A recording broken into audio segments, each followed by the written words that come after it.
Social media ಬ್ಯಾನ್ದು ನೀವು ಕೇಳಿದ್ರೆ especially 16 ವರ್ಷದ ಒಳಗಿನ ಮಕ್ಕಳಿಗೆ ಸೋಷಿಯಲ್ ಮೀಡಿಯಾವನ್ನು ಬ್ಯಾನ್ ಮಾಡಿದ್ರು. ಈ ಬಾರಿಯ ಬಜೆಟಲ್ಲಿ ಮುಖ್ಯಮಂತ್ರಿ ಅವರು ಅನೌನ್ಸ್ ಮಾಡಿದರು. ಒಂದು ಲೆಕ್ಕದಲ್ಲಿ ಮನೆಗಳಲ್ಲಿ ಮಕ್ಕಳು ಜಾಸ್ತಿ ಮೊಬೈಲ್ ನೋಡೋದಕ್ಕೆ ಅವ್ರಿಗೆ ಹೆದರಿಸೋದಕ್ಕೂ ಕೂಡ ಇದೀಗ ಒಂದು ಅಸ್ತ್ರವಾಗಿ ಸಿಕ್ಕಿದೆ.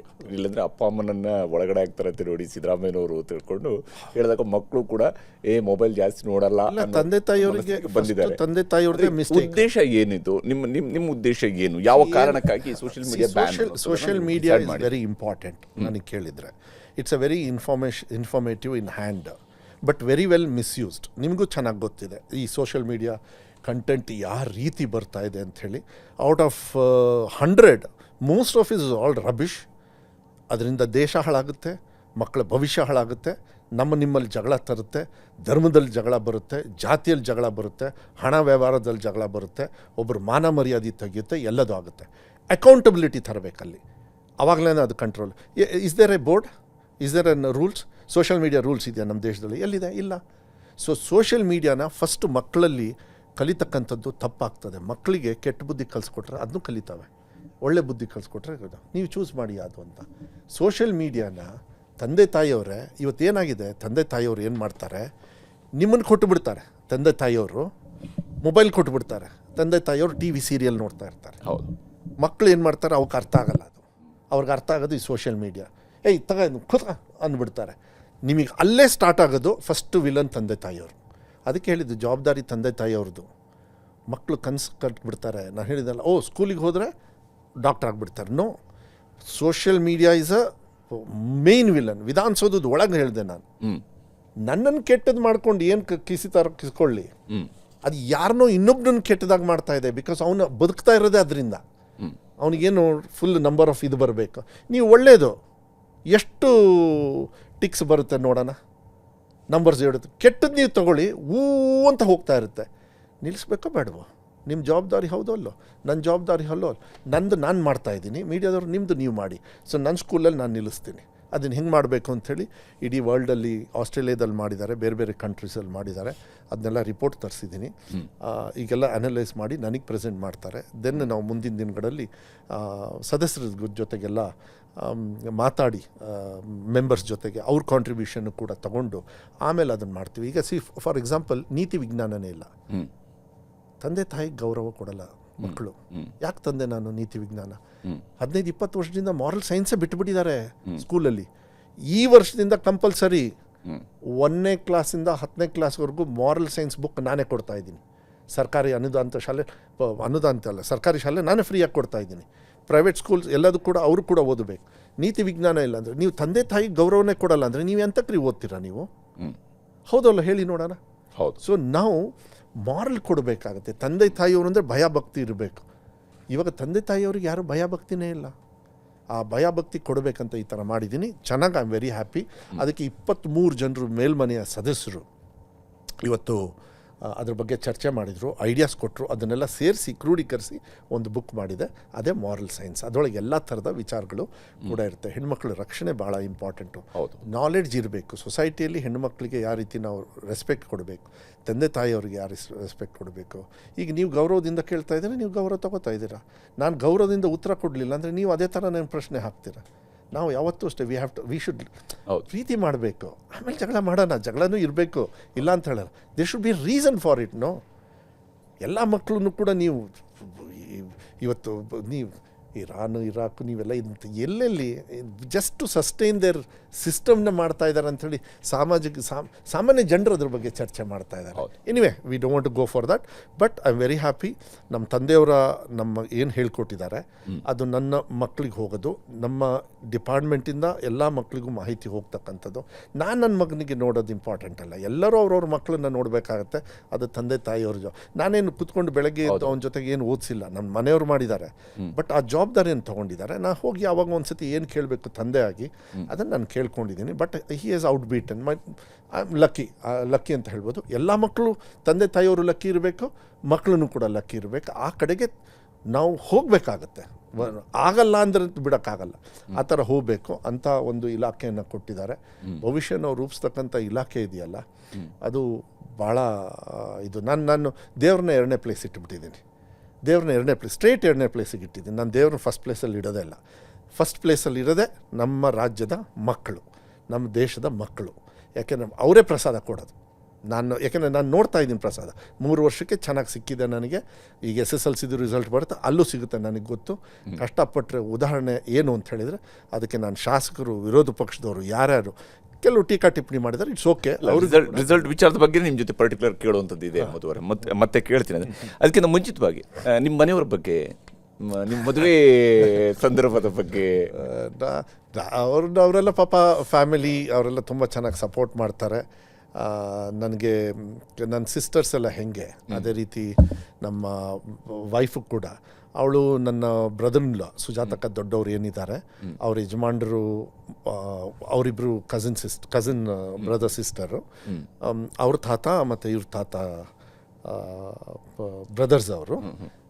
ಸುಜಾತಕ್ಕ ಇವರೆಲ್ಲ ನಮ್ಮ ತಂದೆ ತಾಯಿಯವರೆಲ್ಲ ಫೈನಲೈಸ್ ಮಾಡಿದರು. ಸೊ ಎಲ್ಲ ಆಯಿತು. ಸ್ವಲ್ಪ ನಾನು ಅಟ್ ದ ಏಜ್ ಆಫ್ 36 ನಾನು ಮದುವೆ ಆಗಿದ್ದು.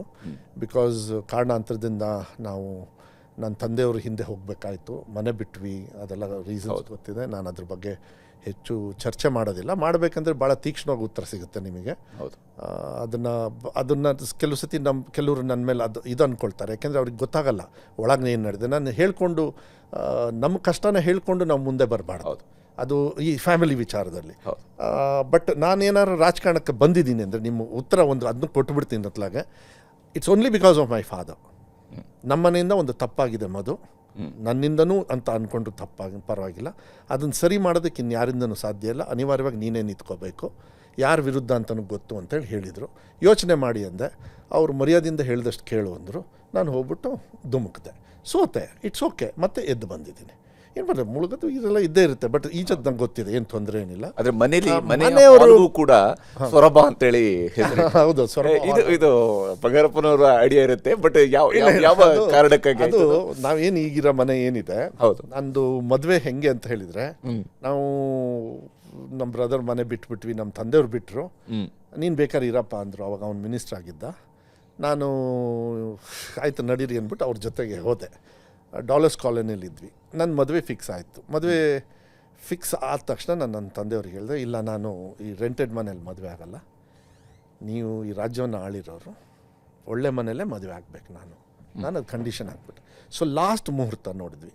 ಅಷ್ಟರೊಳಗೇನೂ ಒಂದು ಮನೆ ತೊಗೊಂಡಿದ್ದೆ. ಬಟ್ 1.5 ವರ್ಷ ರಿನೋವೇಷನಿಗೆ ಅಂತ ಇಟ್ಕೊಂಡಿರೋ ದುಡ್ಡನ್ನ ನಮ್ಮ ತಂದೆಯವ್ರಿಗೆ ಬಹುಪಾಲು ನಾನು ಕೊಟ್ಟೆ, ಅವ್ರ ಸ್ನೇಹಿತರೆಲ್ಲ ಕೊಟ್ಟರು. ಯಾವುದು ಅಂದರೆ ನಿಮಗೆಲ್ಲ ನೆನಪಿದೆ, ಬಂಗಾರಪ್ಪ ಅವ್ರನ್ನ ನೀವು ನೆನೆಸ್ಕೊಳ್ಳೋದು, ಮನೆಗೂ ಕೂಡ ಅಕ್ಕಿ ಭತ್ತ ಎಲ್ಲ ಕೊಟ್ಟರು. ಅದರೊಳಗೆ ನನ್ನ ಪಾಲು ಇದೆ, ನಾನು ಪುಣ್ಯ ಮಾಡಿದ್ದೀನಿ. ಅದಕ್ಕೆ ಅನಿಸುತ್ತೆ ಇವತ್ತು ನನ್ನ ಲಕ್ಕಲ್ಲಿ ಇದ್ದೀನಿ, ನನ್ನ ಆಶೀರ್ವಾದ ಇದೆ ಅಂತ ಹೇಳಿದರೆ ಆ ಋಣ ನನ್ನ ಮೇಲೂ ಅದಿದೆ, ಅದು ಸಹಕಾರ ಇದೆ.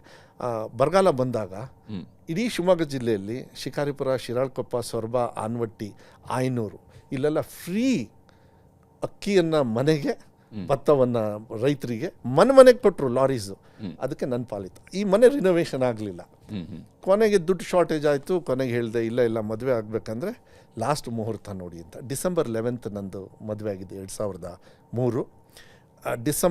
ನವಂಬರ್ 27 ಮನೆ ಗೃಹ ಪ್ರವೇಶ, ಬೆಳಗ್ಗೆ, ಸಾಯಂಕಾಲ ಎಂಗೇಜ್ಮೆಂಟ್. ನಾನು ಹೇಳಿದೆ ಮದುವೆನೇ ಆಗಲ್ಲ ನಾನು, ಫಸ್ಟ್ ನೀವು ಈ ದೊಡ್ಡ ಮನೇಲಿ ಇರಬೇಕು. ಯಾಕಂದರೆ ತುಂಬ ಚಿಕ್ಕ ಮನೇಲಿದ್ದು ದಿನ ಬೆಳಗ್ಗೆ ಎದ್ದಾಗ ಮನಸ್ಸಿಗೆ ನೋವಾಗುತ್ತೆ ನನಗೆ ನಮ್ಮ ತಂದೆ ತಾಯಿಯವ್ರನ್ನ. ಅವ್ರು ಯಾವತ್ತೂ ಬೇಜಾರು ಮಾಡ್ಕೊಳ್ಲಿಲ್ಲ ಮಗನಾಗಿ ಅಂಥೇಳಿ. ಬಟ್ ನಾನು ಏನು ಮಾಡಿದೆ, ಹುಟ್ಟಿರೋ ಬಟ್ಟೆಯಲ್ಲಿ ನಾವು ಮನೆ ಬಿಟ್ಟವರು ನಮ್ಮ ತಂದೆ ತಾಯಿಯವ್ರ ಜೊತೆಗೆ ನಾವು ಹುಟ್ಟಿರೋ ಬಟ್ಟೆಯಲ್ಲಿ. ಅದು ಇಟ್ಸ್ ಅ ಡಿಫ್ರೆಂಟ್. ಮಗನಾಗಿ ಅವ್ರು ಇಷ್ಟೊಂದು ಒಳ್ಳೆ ಹೆಸರು ಕೊಟ್ಟಿದ್ದಾರೆ ಅಂಥೇಳಿ. ನಂದು ಆಕಾಶ ಆಡಿಯೋ ಎಲ್ಲ ತುಂಬ ಚೆನ್ನಾಗಿ ಬಿಸ್ನೆಸ್ ಎಲ್ಲ ಮಾಡ್ತಾಯಿದ್ವಿ. ಅದರಿಂದ 2 ವರ್ಷ ಅಲ್ಲಿದ್ದೆ. ಆಮೇಲೆ ಈ ಮನೆಗೆ ಬಂದಾಗ ಬೆಳಗ್ಗೆ ಮನೆ ಗೃಹ ಪ್ರವೇಶ, ಅದೇ ಮನೇಲಿ ಸಾಯಂಕಾಲ ಸೊರಬ ಹಾಲ್ ಇದೆಯಲ್ಲ, ಅಲ್ಲೇ ನನ್ನ ಎಂಗೇಜ್ಮೆಂಟ್. 11th ಡಿಸೆಂಬರ್ 2003 ನನ್ನ ಮದುವೆ ಪ್ಯಾಲೇಸಲ್ಲಿ. ಸೊರಬ ಹಾಲ್ ಯಾಕೆ ಅಂತ. ಸೊ 2003ವರೆಗೂ ಮದುವೆ ಆಯ್ತಾ ನಂದು. 2004ಗೆ ವಿತಿನ್ 2 months ನೀನು ಚುನಾವಣೆಗೆ ನಿಲ್ಲಬೇಕು ಅಂದರು. BJPಗೆ ಹೋದೆ. ಹೊಸ ಮನೆ, ಹೊಸ ಸಿಸ್ಟಮ್ಮು, ಪೊಲಿಟಿಕ್ಸ್ ಹಳೇದೆ, ಅನುಭವ ಇಲ್ಲ. ಹೌದು, ಸರಿ ಸ್ಟಾರ್ಟ್ ಮಾಡಿದೆ. ನನ್ನ ಭಾಷಣ ಎಷ್ಟೊತ್ತು ಗೊತ್ತಾ? 1.5 ನಿಮಿಷ. 1.5 ನಿಮಿಷ. ಪಟ್ಟಿಯಲ್ಲಿ ಬರೀ ಇವ್ರ ಹೆಸರು ಅವ್ರ ಹೆಸರು ಅವ್ರ ಹೆಸರು ಅವ್ರ ಹೆಸರು ಅವ್ರ ಹೆಸರು ಹೇಳಿ ನಿಮ್ಮೆಲ್ಲರ ಸಹಕಾರ ಎಲೆ ಮರ ಕಾಯ ಕೆಲಸ ಮಾಡಿದ್ದೀನಿ, ನಿಮ್ಮ ಮತ ಇರಲಿ ಅಂಥೇಳಿ ಧನ್ಯವಾದಗಳು, ಥ್ಯಾಂಕ್ಸು ಎಲ್ಲ ಹೇಳ್ಬಿಡ್ತೀನಿ, ಇಂಗ್ಲೀಷಲ್ಲೆಲ್ಲ ಹೇಳ್ಬಿಡ್ತೀನಿ.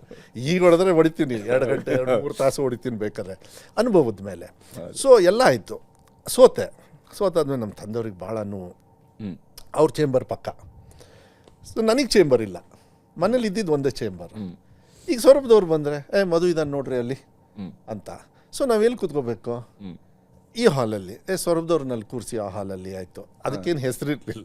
ಓಕೆ, ಸೌರಭದಲ್ಲಿ ಕೂರಿಸಿ ಅಂತ. ಸೊರಬ ಹಾಲಲ್ಲಿ ಕೂರಿಸಿ, ಅದು ನಾಮಕರಣ. ನಮ್ಮ ತಂದೆಯವರಿದ್ದಾಗಲೂ ಸೊರಬ ಹಾಲು. ನಾನು ಸೊರಬ ಹಾಲಿಗೆ ಬರ್ತೀನಿ, ಸೌರಭದವ್ರು ಬಂದರೆ ಸೊರಬ ಹಾಲು. ಈಗಲೂ ಕೂಡ ನಮ್ಮ ಮನೆಯಲ್ಲಿ ಬೆಳಗ್ಗೆ ಸೊರಬದವ್ರು ಬಂದರೆ ನಾನು ಜನರನ್ನು ಭೇಟಿ ಮಾಡಲ್ಲ. ಅವ್ರನ್ನ ಬಂದ ತಕ್ಷಣ ಈಗ ಮುಖ ನೋಡಿ ಒಳಗೆ ನಡೀರಿ, ಇಲ್ಲಿ ಹಾಕಿದಿರಿ ಅಂತೀನಿ. ಒಳಗೆ ಅಂದರೆ ಸೊರಬ ಹಾಲು, ಡೈನಿಂಗ್ ಹಾಲು. ಅವರಿಗೆ ರೂಲ್ಸ್ ಇಲ್ಲ, ಅವ್ರು ಎಲ್ಲಿ ಬೇಕಾದ್ರೆ ಓಡಾಡ್ಬೋದು ಮನೆಯಲ್ಲಿ. ಇಲ್ಲೂ ಅಷ್ಟೇ, ಊರಲ್ಲೂ ಅಷ್ಟೇ, ಎಲ್ಲ ಕಡೆನೂ ಅಷ್ಟೇ. ಸೊ ಅವ್ರು ಹೋಗ್ತಾರೆ, ನಾನು ಬಂದೆ ಅಂದರೆ ತಳಗಡೆ ಇಳಿದ ತಕ್ಷಣ ಅವರೇ ಕಾಣಿಸ್ತಾರೆ. ಅವ್ರು ಮಾತಾಡ್ಸೋದಿಲ್ಲ, ತಿಂಡಿ ತಿಂದ್ರ ಅಂತ. ಅಂದರೆ ಭಾಳ ಫ್ರೆಂಡ್ಲಿ ನಾನು. ತಿಂಡಿ ತಿಂದ್ರೆ ಆಯಿತು, ಇನ್ನು ಉಳ್ಕೋರು ಇಲ್ಲ, ಈಗ ತಿಂಡಿ ತಿಂತೀವಿ ಇಡ್ತಾ ಇದ್ದಾರೆ, ಆಯಿತು ನಿಮ್ಮನ್ನೆಲ್ಲ ಲಾಸ್ಟ್ ಮಾತಾಡ್ಸೋದು ನಡೀರಿ ಅಂದ್ಬಿಟ್ಟು ಜನರನ್ನೆಲ್ಲ ಮಾತಾಡಿಸಿ ಎಲ್ಲರನ್ನೂ ಕಳಿಸಿ ನಮ್ಮ PA ಆಫೀಸರ್ಸ್ ಎಲ್ಲ ಕರ್ಕೊಂಡು ಒಬ್ಬೊಬ್ರದ್ದು ಏನು ಅಂತ. ಸೊ ದೇ ಆಲ್ ಸಿಟ್ ಇನ್ ಸೊರಬ ಹಾಲ್. ಅದೊಂಥರ ನಮ್ಮ ಲಿವಿಂಗ್ ರೂಮ್ ಅದು. ನಾವು ನಮ್ಮ ಸಿಸ್ಟರ್ಸ್ ಬಂದರೆ, ನಮ್ಮ ಬ್ರದರ್ ಇನ್ ಲಾ ಬಂದರೆ, ನಮ್ಮ ಫ್ಯಾಮಿಲಿ. ಸೊ ನಮ್ಮ ಫ್ಯಾಮಿಲಿ ಅದು ಸೊರಬ ನಮ್ಮ ಫ್ಯಾಮಿಲಿ ಆದಮೇಲೆ ನಾನು ಹೊರಗಡೆ ಹೆಂಗೆ ಮೀಟ್ ಮಾಡಲಿ ಅವ್ರನ್ನ? So I think it is value.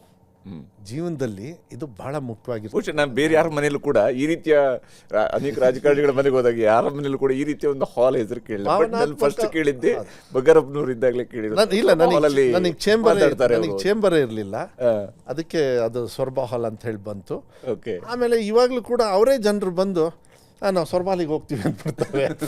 ಅದು ಆಟೋಮೆಟಿಕ್ ಆಗಿ ಆಗೋಗ್ಬಿಟ್ಟಿದೆ. But I think such a powerful name Soraba. ಹೌದೌದು. ಶಿವಮೊಗ್ಗ, ಸೊರಬ, ಶಿವಮೊಗ್ಗ ಇವೆಲ್ಲ ಎಷ್ಟು ಪವರ್ಫುಲ್ ಹೆಸರು ಅಂದರೆ ಐ ಥಿಂಕ್ ಅದು ನಮ್ಮ ತಂದೆಯವರಿಂದ ರೆಕಗ್ನೈಸ್ ಆಗಿದೆ ಅಂತ